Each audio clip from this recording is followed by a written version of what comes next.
Selamat pagi, salam sejahtera untuk kita semuanya dimanapun Anda berada. Terima kasih atas kesempatan kali ini. Saya akan mempresentasikan tentang bahan bakar minyak dari sampah plastik. Sebelum saya memulainya, saya akan memperkenalkan diri saya terlebih dahulu.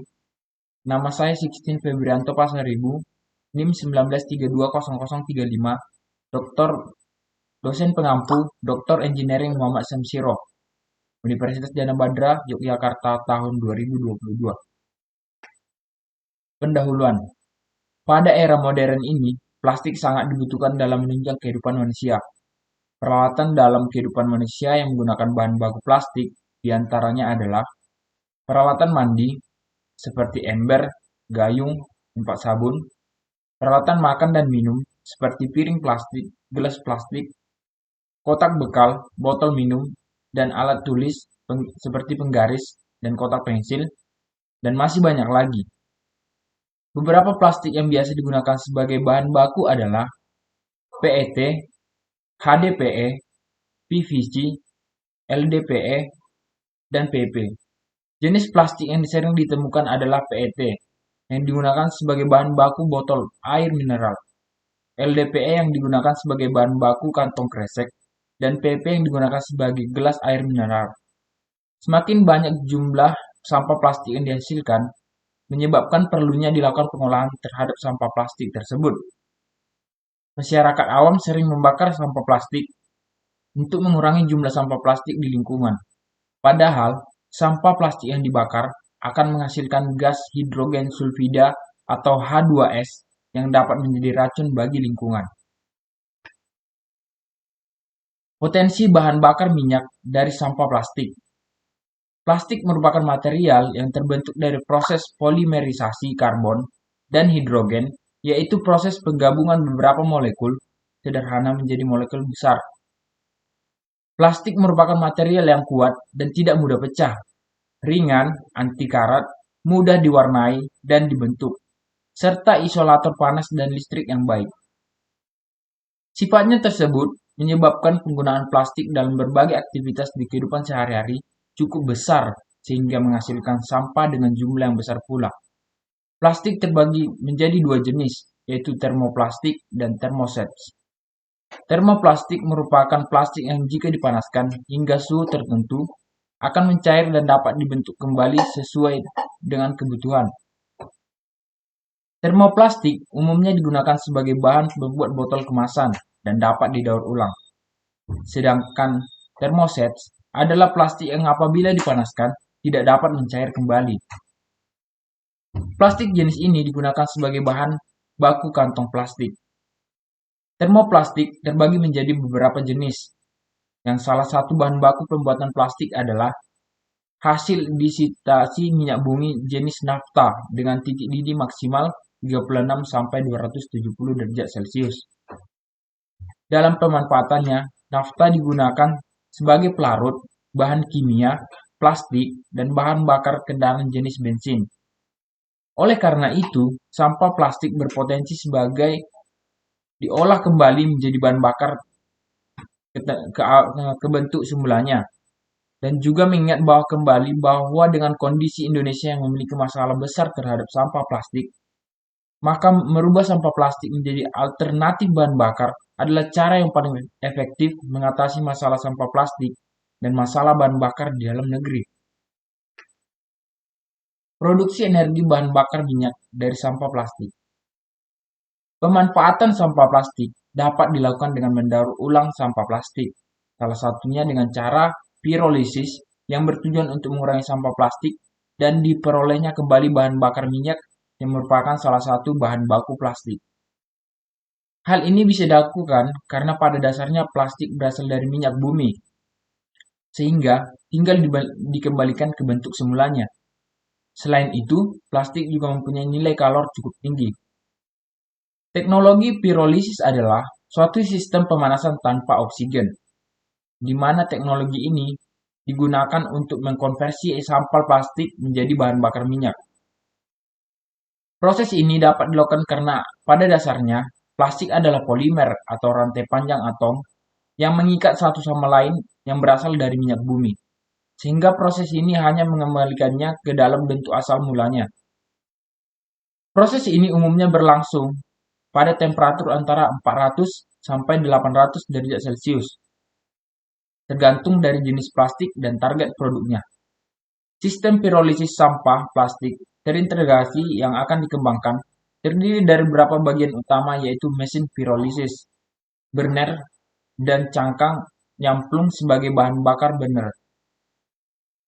Sumber energi yang digunakan untuk memanaskan mesin pirolisis yaitu menggunakan burner dengan memanfaatkan cangkang nyamplung untuk bahan bakar burner itu sendiri. Selain menggunakan burner, kita juga memanfaatkan sisa gas hasil pirolisis yang belum terkondensasi untuk tambahan proses pemanasan.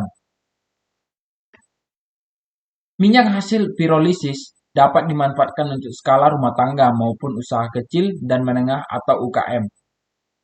Dengan memanfaatkan kompor semawar atau ngowos, salah satu jenis kompor yang biasanya menggunakan minyak tanah sebagai bahan bakarnya, dengan sistem terintegrasi ini, permasalahan sampah plastik dapat diselesaikan dengan tanpa membutuhkan energi tambahan dari luar, sekaligus mendapat minyak plastik yang bisa dimanfaatkan oleh masyarakat.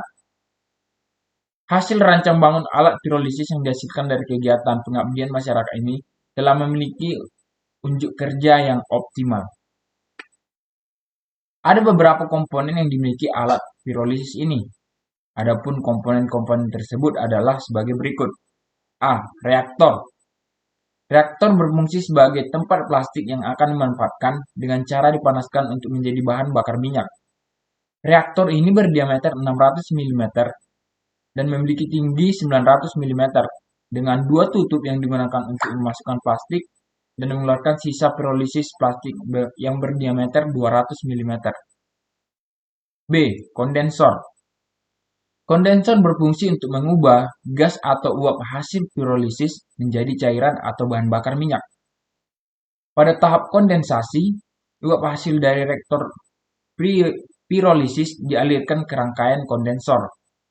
Kondensor ini memiliki dua sistem pendingin, yaitu kondensor pertama menggunakan media udara di sekitar lingkungan untuk mendinginkan uap, sedangkan kondensor kedua dengan air yang dialirkan di dalam kondensor tersebut sebagai media pendinginnya. Dalam rancangan bangun ini, memiliki dua kondensor yang masing-masing berdiameter 100 mm dan menggunakan bahan plat baja stainless steel. Pada kondensor kedua, di dalamnya terdapat pipa berdiameter 25 mm, panjang pipa 700 mm.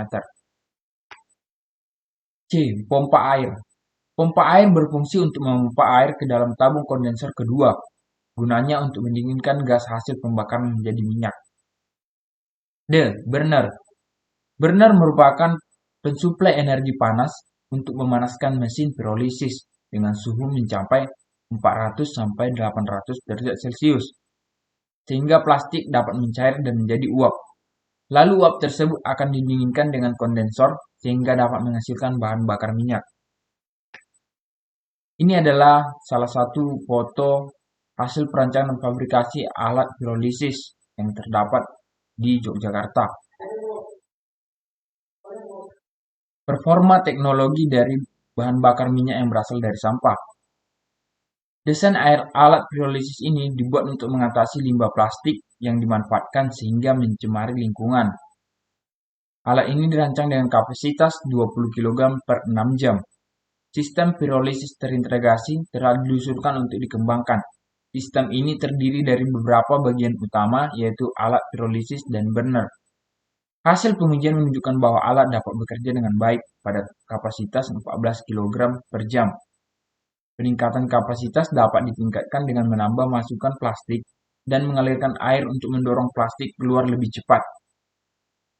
Dengan kemampuan alat ini, memungkinkan untuk mengurangi sampah plastik masyarakat, skala rumah tangga, dan tentunya akan sangat bagus lagi jika dibuat dengan alat yang skalanya lebih besar dan lebih bagus lagi.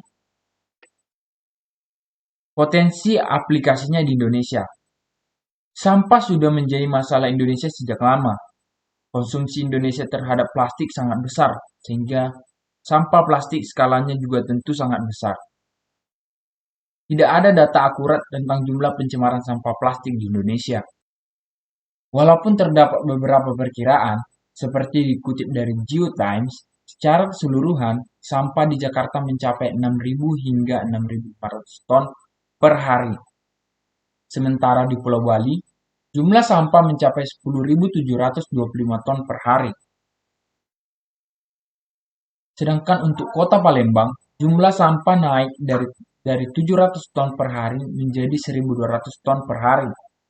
Secara keseluruhan, jumlah total sampah di Indonesia mencapai 175.000 ton per hari atau 0,7 kg per orang atau sekitar 67 juta ton per tahun. Sebagian dari jumlah tersebut merupakan sampah plastik. Menurut KLHK, sampah plastik dari 100 toko atau gerai anggota Aprindo selama 1 tahun menghasilkan 10,95 juta lembar sampah kantong plastik. Ini berarti sama dengan sekitar 65,7 hektar kantong plastik atau sekitar 60 kali luas lapangan sepak bola.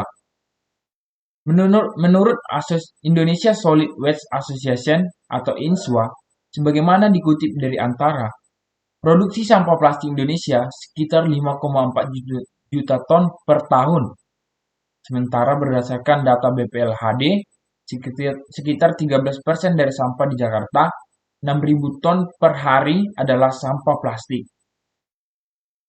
Indonesia memiliki populasi pesisir sebesar 187,2 juta yang setiap tahunnya menghasilkan 3,22 juta ton sampah plastik yang tak terkelola dengan baik. Sekitar 0,48 sampai 1,29 juta ton dari sampah plastik tersebut diduga mencemari lautan. Potensi dari alat pirolisis ini sendiri tentu sangat besar bagi Indonesia. Melihat dengan kondisi permasalahan sampah yang ada di Indonesia, alat pirolisis ini berperan besar dalam mengurangi skala penimbunan sampah plastik yang ada. Selain itu, manfaat besar lainnya adalah mengatasi permasalahan bahan bakar yang ada di Indonesia. Dengan teratasinya masalah sampah yang ada, maka bencana seperti banjir dan penyakit juga akan teratasi. Potensi aplikasinya memang sangat bagus di Indonesia, namun belum ada perkembangan lanjutan tentang alat pirolisis ini. Mudah-mudahan ke depannya aplikasinya di Indonesia akan segera dijalankan, karena memang sangat besar manfaatnya bagi Indonesia. Mungkin sekian dulu presentasi yang dapat saya sampaikan. Sekian dan terima kasih. Selamat berjumpa kembali.